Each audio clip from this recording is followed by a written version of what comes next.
चलिए, बाजार बंद होने में सिर्फ 1.5 मिनट बचा है और प्रदीप जी शुरू करेंगे समापन समारोह उस दिन का जहां 52 सेशन के बाद दोबारा आपने 10,000 का लेवल निफ्टी पर आते हुए देखा। प्रदीप जी। जी हाँ, तो बहुत ही जबरदस्त ऐतिहासिक कहेंगे दिन है हमारे लिए, क्योंकि जिस तरीके से बाजार घुमा और छक्का लगा है, 6 दिन की लगातार तेजी आपने होते हुए देखी है और 6 दिन की तेजी में हम 9,000 से 10,000 के ऊपर पहुंचते हुए नजर आए हैं। तकरीबन 1200 पॉइंट की रैली, यानी double century double century double century 6 दिन ऑन एवरेज हमने लगाई है। ऐसे रिकॉर्ड बड़ी मुश्किल से बनते हैं, तो वो आप आज आते हुए देख रहे हैं। नजर डालिए उन स्टॉक्स पे जिन्होंने खास तौर पे बाजार की मदद की।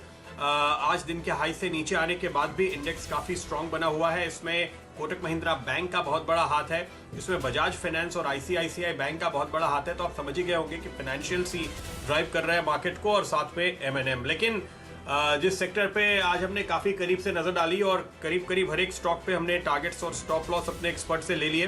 पीएसयू बैंकिंग, वहां पे bank of India, bank of Baroda, Canara bank, SBI, union bank, central bank, कोई भी स्टॉक आप देखिए हर जगह बहुत ही जबरदस्त खरीदारी देखने को मिल रही है।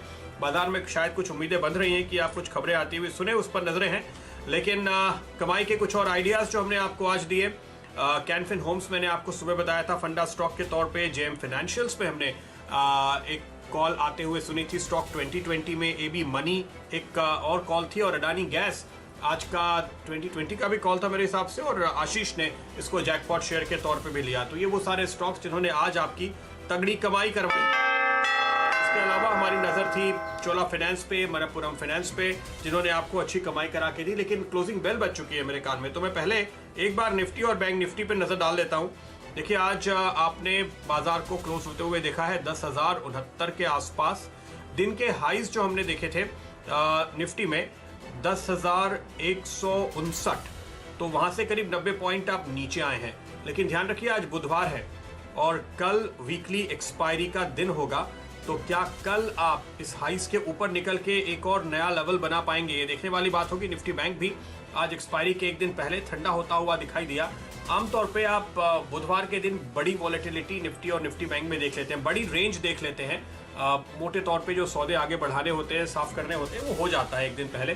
तो आज भी जिस तरह की मूवमेंट आई है उसको देखते हुए लग रहा है कि लोगों ने इस एक्सपायरी के कॉल बेचकर शायद अगली एक्सपायरी के ले लिए होंगे, ऐसी उम्मीद करनी चाहिए।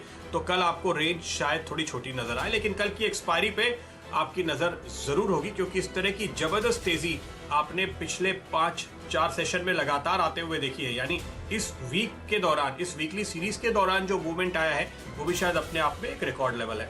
नजर डालिए कुछ और स्टॉक्स पे जिनकी हम बात कर रहे थे। चोला फाइनेंस, मनप्पुरम, गोदरेज प्रॉपर्टीज और ओबेरॉय रियल्टी, दोनों वेस्टर्न इंडिया के शानदार स्टॉक। और ये सारी कॉल्स आपने कल आखिरी सौदा में हमारे साथ लिए थे एक बार फिर से।